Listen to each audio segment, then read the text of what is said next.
Assalamualaikum warahmatullahi wabarakatuh. Selamat pagi anak-anak kelas 3. Bagaimana kabarnya hari ini? Alhamdulillah sehat semuanya ya. Nah, anak-anak kelas 3 hari ini bertemu kembali sama Bunia di pembelajaran kedua subtema 4 tema 3. Nah, hari ini anak-anak sudah siap belum untuk belajar? Nah, sebelum kita mulai pembelajaran hari ini, marilah kita berdoa bersama-sama. Berdoa dimulai.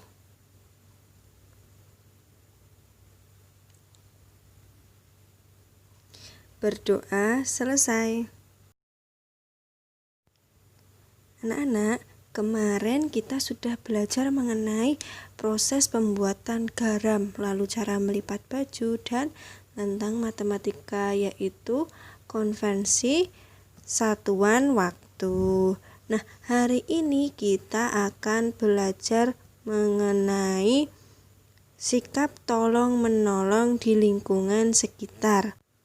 Lalu yang kedua adalah teks laporan informatif tentang perubahan wujud pada proses memasak.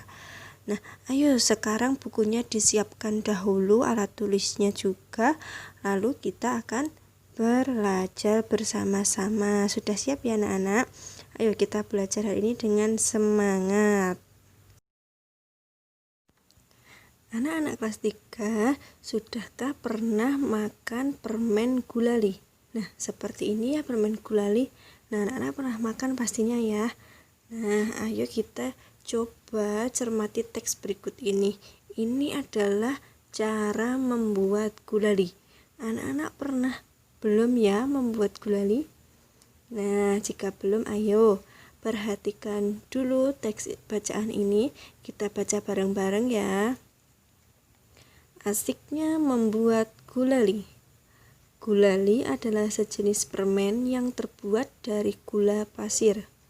Rasanya manis dan mudah membuatnya. Sambil membuat gulali, cermati perubahan wujud yang terjadi. Alat dan bahan. 1. 500 gram gula pasir. 2. 250 ml air matang. 3. Pewarna makanan. 4. Tusuk sate.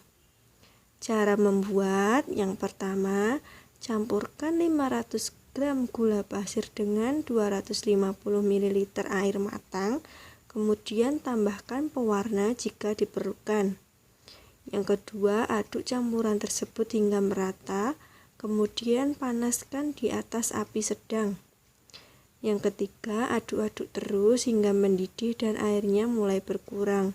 Setelah itu, angkat dari api dan diamkan sampai adonan mengental.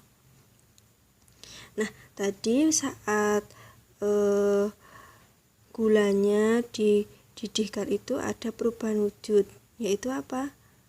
Mencair, kan tadi dari butiran-butiran menjadi air. Lalu yang langkah keempat, jika sudah dingin dan mengental, maka adonan gulali tersebut sudah boleh dibentuk. Lilitkan pada tusuk sate dan bentuk menjadi aneka bentuk yang kamu sukai. Nah, anak-anak, setelah kalian membaca teks bacaan tentang gulali, ayo sekarang buatlah pertanyaan dari proses pembuatan gulali. Tuliskan jawaban di kotak yang disediakan berikut ini. Jadi nanti anak-anak membuat pertanyaan lalu dijawab jawabannya sendiri dari bacaan tadi ya. Nah, jangan lupa perhatikan tanda baca yang kalian gunakan dan huruf besar ketika menulis pertanyaan dan jawabannya. Begitu anak-anak, nanti ditulis di buku tugas. Nah, anak-anak, sekarang ayo tuliskan perubahan wujud yang terjadi selama pembuatan gulali. Tuliskan contohnya. Nah, ayo kita kerjakan bareng-bareng bersama ibu ya. Nomor 1, peristiwa ketika gulali putih dipanaskan, kemudian butiran-butiran gula tidak terlihat lagi. Nah, itu perubahan wujud yang terjadi apa ya anak-anak? Berarti kan itu dari zat padat menjadi cair. Jadi perubahan wujud yang terjadi adalah mencair. Nanti ditulis. Yang kedua, gula cair kemudian dibentuk dengan menggunakan tusuk sate dan kemudian mengeras. Nah, tadi kan gula yang sudah mencair tadi lama-kelamaan dia akan mengeras.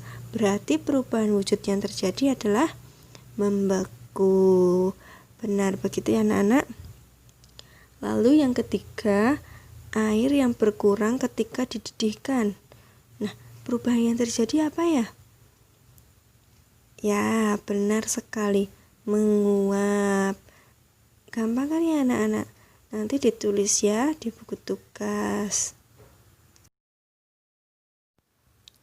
Anak-anak, di rumah kalian apakah ada anggota keluarga yang bekerja sendiri?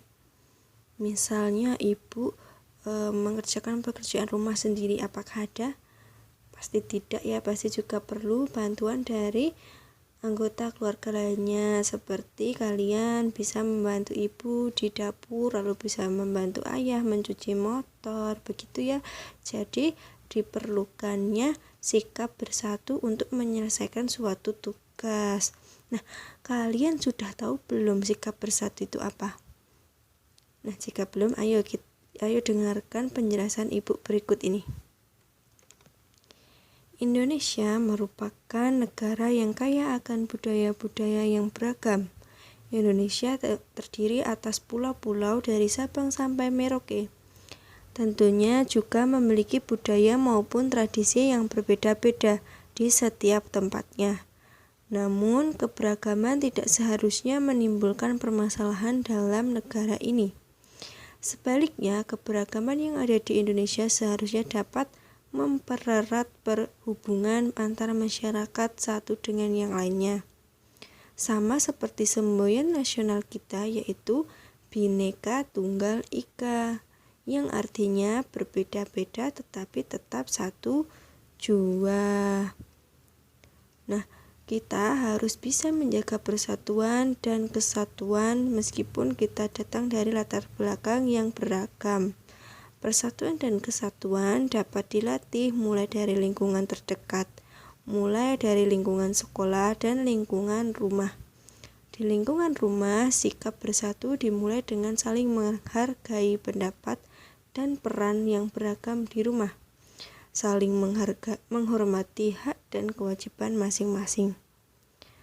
Penerapan di sekolah maupun di lingkungan sekitar, sikap bersatu dapat dilakukan dengan cara saling menghargai keragaman suku, bangsa, dan budaya, tidak merendahkan adat istiadat lain, dan menghormati segala bentuk tradisi lain yang tidak sama dengan tradisi sendiri. Nah anak-anak, setelah kalian memahami makna dari bersatu, ayo coba kalian amati gambar ini. Coba kalian pilih kegiatan yang menunjukkan sikap bersatu dalam keluarga. Ayo kita kerjakan bareng-bareng ya. Nah, di gambar yang pertama ini, sikap yang menunjukkan bersatu dalam keluarga adalah yang kedua, yang itu ibu dan anaknya sedang bermain-main bersama ya. Nah, itu nanti dicontreng. Lalu, gambar yang kedua adalah yang menunjukkan sikap bersatu dalam keluarga adalah gambar yang pertama, yang anaknya membantu ibunya mencuci piring. Lalu untuk gambar yang ketiga adalah itu ada ibunya memasak tapi anaknya malah bermain sendiri. Nah, yang gambar kedua itu adalah ayahnya sedang mencuci motor, terus anaknya membantu. Jadi yang menunjukkan sikap bersatu dalam keluarga adalah gambar yang kedua. Begitu ya anak-anak. Nah, anak-anak, kalian sudah mengerti makna dari bersatu dalam keluarga. Nah, sekarang coba tuliskan pengalaman kalian di keluarga kalian masing-masing yang menunjukkan sikap bersatu dalam keluarga. Anak-anak, tadi kita sudah belajar mengenai sikap tolong-menolong dan bersatu dalam keluarga. Dan kita tadi juga sudah belajar mengenai teks bacaan yang proses pembuatan dari gulali. Nah, dari materi yang Ibu sampaikan tadi, adakah pertanyaan yang ingin kalian sampaikan? Nanti bisa tulis di WhatsApp group atau komen di bawah ini ya. Jangan lupa tugasnya dikerjakan dan jangan lupa untuk tetap jaga kesehatan ya. Oh ya, minggu depan bertemu dengan Ibu lagi di pembelajaran ketiga ya anak-anak. Baik anak-anak, terima kasih atas perhatiannya. Ada kurangnya dan salahnya Ibu mohon maaf. Wassalamualaikum warahmatullahi wabarakatuh.